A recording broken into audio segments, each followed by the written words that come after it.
बिहार के सियासी गलियारे में पिछले 2 दिनों से सिर्फ ओवैसी की बात हो रही है। ओवैसी के आने से किसका फायदा है, किसको नुकसान हो रहा है, कितना वोट ओवैसी काटेंगे, क्या है ओवैसी का प्लान। अटकलों का बाजार जबरदस्त तरीके से गर्म है। नीतीश और तेजस्वी की पार्टी ओवैसी को बीजेपी की बी टीम बता रही है। ओवैसी मुस्लिम वोट की बात कर रहे हैं। नीतीश तेजस्वी पर मुसलमानों को धोखा देने का आरोप लगा रहे हैं। पिछली बार बिहार ने ओवैसी के 5 विधायकों को विधानसभा भेजा था, लेकिन 4 ने तेजस्वी का हाथ थाम लिया।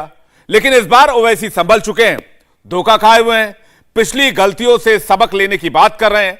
सवाल है, ओवैसी की एंट्री से क्या नीतीश तेजस्वी के M+Y वोट बैंक में बड़ी सेंध लगने वाली है। बिहार के सीमांचल की बड़ी पॉलिटिकल रिपोर्ट यहां देखते हैं।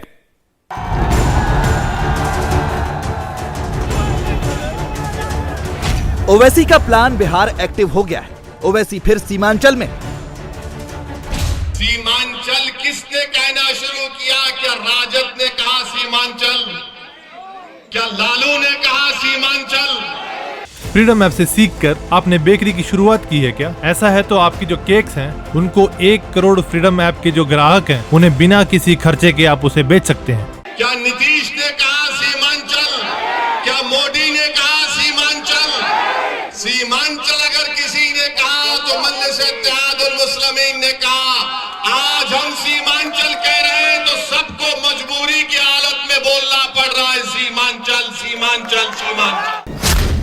सीमांचल में ओवैसी हुंकार भर रहे हैं। सीमांचल में फिर से जीत के मुस्लिम फैक्टर की तलाश कर रहे हैं। ओवैसी की एंट्री से बिहार में मुस्लिम वोटों का सियासी जोड़ घटाना शुरू हो गया है। टेंशन में महागठबंधन है तो थोड़ी टेंशन बीजेपी के खेमे में भी है। सीमांचल को ओवैसी अपनी पार्टी के लिए राजनीतिक प्रयोगशाला मानते हैं। बिहार में सीमांचल ने ही ओवैसी को जीत का स्वाद चखाया था। यही वजह है कि 2024 के लिए 2025 के लिए ओवैसी एक बार फिर सीमांचल से ही अपनी सियासी जमीन को तैयार करने में बहुत पहले से जुट गए हैं। क्या वजह है? हर कोई यहीं से शुरुआत कर रहा है। नहीं, हम तो अपनी सियासी सफर का आगाज जो है सीमांचल से ही किए थे और इंशाल्लाह हमारी लड़ाई सीमांचल के इंसाफ की लड़ाई है और वो लड़ाई जारी रहेगी। अब जो दूसरी पार्टी है, चाहे वो भाजपा हो या जेडीयू राजद हो, दिल्ली में एक की सरकार है कि बिहार प्रदेश में बरसों से है, मगर किसी ने भी सीमांचल से इंसाफ नहीं किया। आज जिस जगह पर हम आए हैं वहाँ पर रसीला ब्रिज को देखने आए हैं जो 2014 से उसका काम नहीं हुआ है। खाड़ी का ब्रिज है, 2014 से नहीं होता है। तो ये अब एक बमनाधर ब्रिज है, 7 साल से रुका हुआ है। तो जो लोग सत्ता में है, चाहे दिल्ली में हो, तो आपने पूर्णिया को एयरपोर्ट क्यों नहीं बनाया? आपने जलालगढ़ से किशनगंज की रेलवे लाइन क्यों नहीं डाली?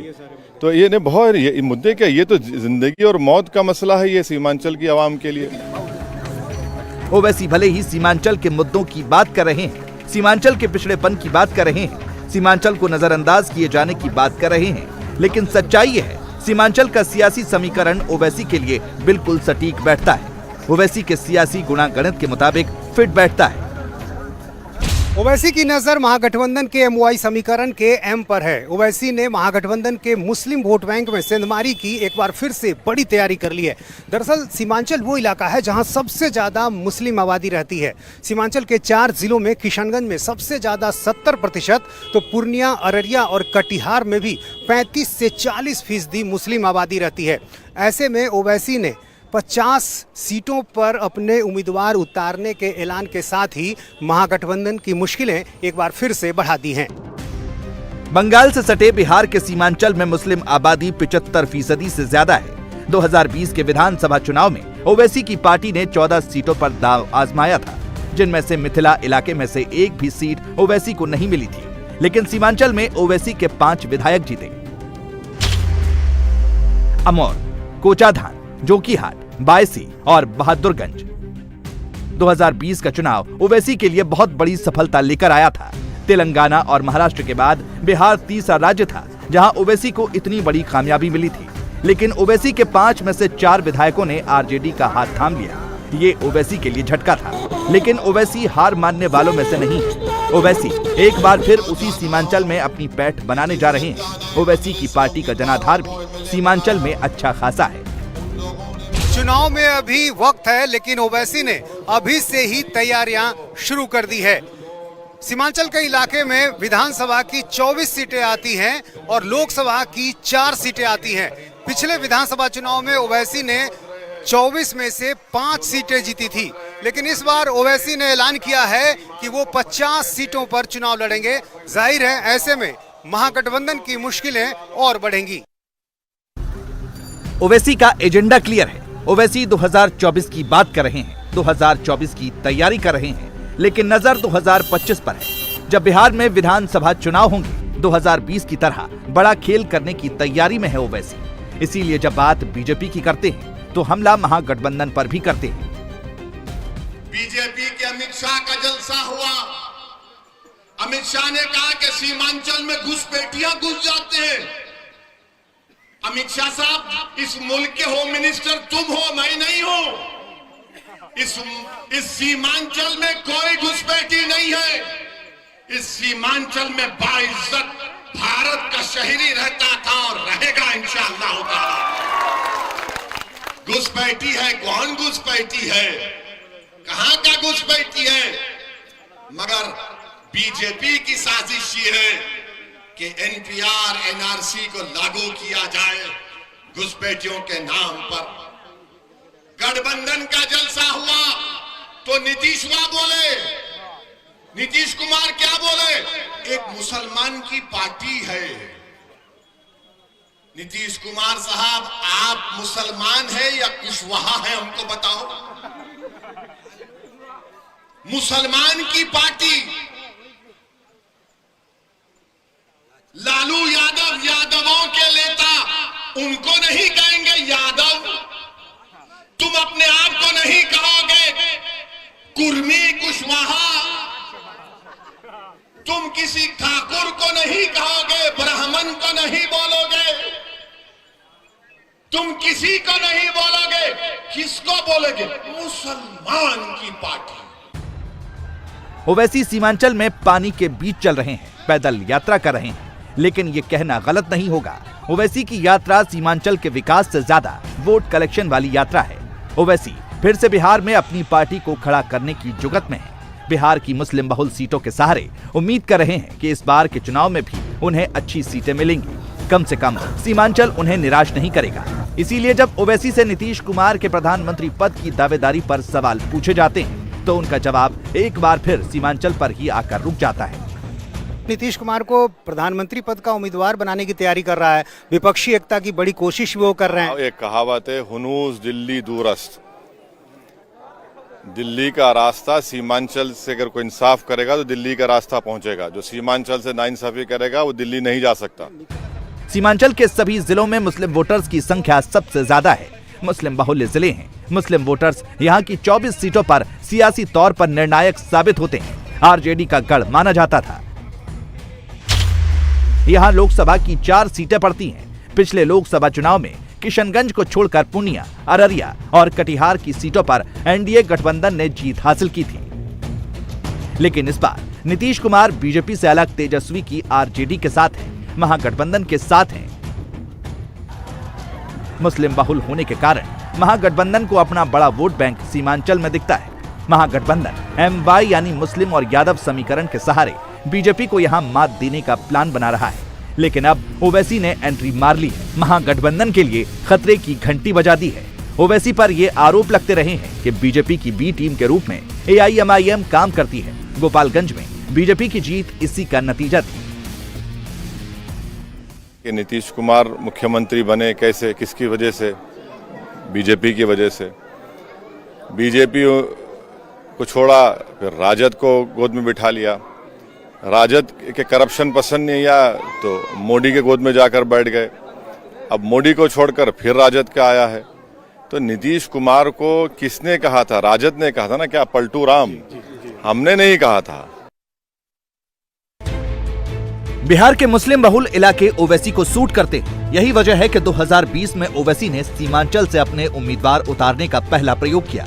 ओवैसी का ये प्रयोग सफल भी रहा। बाद में विधानसभा की 2 सीटों कुडनी और गोपालगंज के लिए हुए उपचुनावों में भी ओवैसी के उम्मीदवारों का असर दिखा। गोपालगंज में ओवैसी के उम्मीदवार को जितने वोट मिले थे उससे कहीं बहुत कम अंतर आरजेडी की हार का था। इसलिए कहा जा रहा है कि ओवैसी के बिहार में आने से एआईएमआईएम के उम्मीदवार भले न जीते पर महागठबंधन को जीत की राह में मुश्किल खड़ी तो कर ही सकते हैं। ओवैसी ये ऐलान कर चुके हैं बिहार में इस बार कम से कम 50 सीटों पर उनकी पार्टी चुनाव लड़ेगी। ओवैसी खुलेआम मंच से कह रहे हैं पिछले चुनाव में सिर्फ 14 सीटों पर लड़ाई लड़कर बड़ी गलती की थी, लेकिन इस बार इस गलती को सुधार लेंगे। इस बार और उम्मीदवार उतारेंगे, लेकिन सीमांचल की जनता ओवैसी को लेकर क्या सोचती है? क्या एक बार फिर ओवैसी को सीमांचल के लोग वोट करेंगे? बड़ा सवाल है। तेजस्वी यादव अच्छे हैं या ओवैसी अच्छे हैं?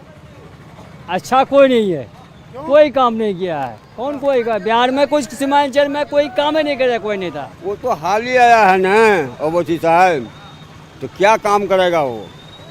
पिछली बार उनके 5 विधायक जीते थे। वो कहाँ काम किया? हम लोग का तो रोड ही नहीं है। आप लोग जाइएगा तो जाने के लिए सोचना पड़ेगा।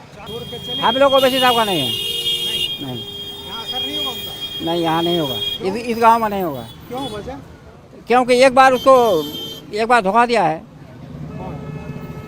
अक्रोली मान, उसको एमएलए बनाए थे, 2 साल हो गया आज तक कोई काम नहीं किया। लोग उनसे मोहब्बत करते हैं, एज ए नेता बहुत पसंद करते हैं।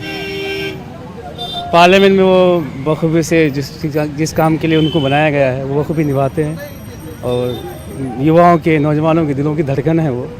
ओवैसी कौन?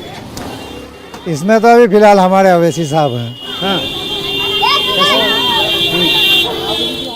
क्योंकि अभी हम उसी का ये देख रहे हैं सब कुछ। तेजस्वी या ओवैसी किसको चुनेंगे आप? बस अवैसी का पकड़ तो है, लेकिन हम लोगों के जो इस एरिया की ज़रूरत है, आप लोगों ने देखा खाड़ी पुल जो कि 10 साल से इसी तरह अधूरा है। हम लोगों को अगर कहीं हॉस्पिटल में जाना पड़ता है या हमारे बच्चों को एग्ज़ाम देने जाना पड़ता है तो 50 किलोमीटर घूम करके तभी जाना पड़ता है। कौन दोषी है इसके लिए? जी ये दोषी तो हम कहेंगे बिहार सरकारी है, इसलिए कि बिहार नीतीश कुमार जी है। चुनाव किसको चुनेंगे? जी ओवैसी सर को। जी बिल्कुल, तेजस्वी नीतीश एक साथ आ गए हैं, महागठबंधन बन गया। बिल्कुल आ गए, महागठबंधन आ गए हैं, लेकिन हम लोग चाहते हैं कि ओवैसी को चुनना चाहते हैं। जी हम लोग ओवैसी को पसंद करते हैं। इसी पे आरोप तो ये लगता है कि इससे बीजेपी को फायदा होता है। बिल्कुल कोई फायदा नहीं है, तो आरोप लगाने वाले हैं जो, तो वो तो आरोप लगाएंगे ना, इससे कोई फायदा नहीं है बीजेपी को। किशनगंज में भले ही ओवैसी को लेकर लोगों की मिली जुली राय है, ये नहीं भूलना चाहिए ये पूरा मुस्लिम बहुल इलाका आरजेडी का गढ़ रहा है। 2020 के चुनाव में सबसे ज्यादा मुस्लिम विधायक आरजेडी के थे। आरजेडी 8, एआईएमआईएम 5, कांग्रेस 4, बीएसपी 1, सीपीआई माले 1। बिहार में एआईएमआईएम 2015 में भी चुनावी मैदान में उतरी थी, लेकिन जीत का स्वाद उसे 2020 के चुनाव में मिला। 2019 के लोकसभा चुनाव में किशनगंज सीट पर ओवैसी की पार्टी तीसरे नंबर पर थी। कांग्रेस के मोहम्मद जावेद किशनगंज से सांसद हैं। 3,67,000 वोट कांग्रेस यानी महागठबंधन को मिले थे। जेडीयू यानी तत्कालीन एनडीए उम्मीदवार सैयद महमूद अशरफ को 3,32,000, जबकि एआईएमआईएम के अख्तरुल ईमान को 2,95,000 वोट मिले थे। 2019 के चुनाव में किशनगंज में मिले करीब 3 लाख वोट को देखकर ही ओवैसी को सीमांचल में जीत की उम्मीद जगी थी। 2020 में ओवैसी ने मुस्लिम वोटों को एक रखने के लिए आरजेडी से गठबंधन की कोशिश भी की थी, लेकिन बात नहीं बनी। इस बार भी ओवैसी ने दरवाजे बंद नहीं किए, लेकिन साथ में ये भी कहते हैं फ्रीडम ऐप से सीखकर आपने बेकरी की शुरुआत की है क्या? ऐसा है तो आपकी जो केक्स हैं उनको 1 करोड़ फ्रीडम ऐप के जो ग्राहक हैं उन्हें बिना किसी खर्चे के आप उसे बेच सकते हैं। कि अगर कोई साथ नहीं आया तो अकेले ही लड़ेंगे, लेकिन कोई साथ आना चाहे तो परहेज नहीं करेंगे। अगर वो तैयार नहीं थे, अब उनको कौन समझाएगा? वो ना समझे, हमारी लड़ाई हम लड़ते रहेंगे। इस बार अकेले जा रहे हैं आप, ये तो तय है। देखिए अभी तो बहुत टाइम है, हम अकेले अगर जाना पर जाएंगे, मगर अगर कोई हमको साथ लेना चाहे तो हम सोचेंगे, मगर लड़ना तो जरूरी है ना। ओवैसी भी इस बात को बखूबी समझते हैं, लड़ाई अकेले नहीं जीत सकते। मुस्लिम वोटों के वे अकेले दावेदार नहीं हैं। मुसलमानों के अलावा सीमांचल से पिछड़ी जाति के मतदाता सबसे ज्यादा संख्या में हैं। लिहाजा जातीय समीकरणों के सहारे महागठबंधन यहाँ सबसे ज्यादा सीटें निकाल सकता है। बदले राजनीतिक समीकरण में बीजेपी को आरजेडी जेडीयू महागठबंधन से कड़ी चुनौती मिल सकती है। बीजेपी भी इस बात को बखूबी समझती है। इस इलाके में ध्रुवीकरण आसान नहीं होगा। ऐसे में मुस्लिम वोट का बंटवारा ही बीजेपी के लिए बड़ा कारगर हथियार होगा। इसलिए बीजेपी तो यही चाहेगी ओवैसी बिहार में ज्यादा से ज्यादा सीटों पर चुनाव लड़े। ओवैसी को जितने ज्यादा वोट, बीजेपी की दावेदारी उतनी ही मजबूत होगी। इंडिया टीवी हर वक्त हर जगह डाउनलोड करने के लिए सर्च करें India TV news Google play store या ऐप स्टोर पर।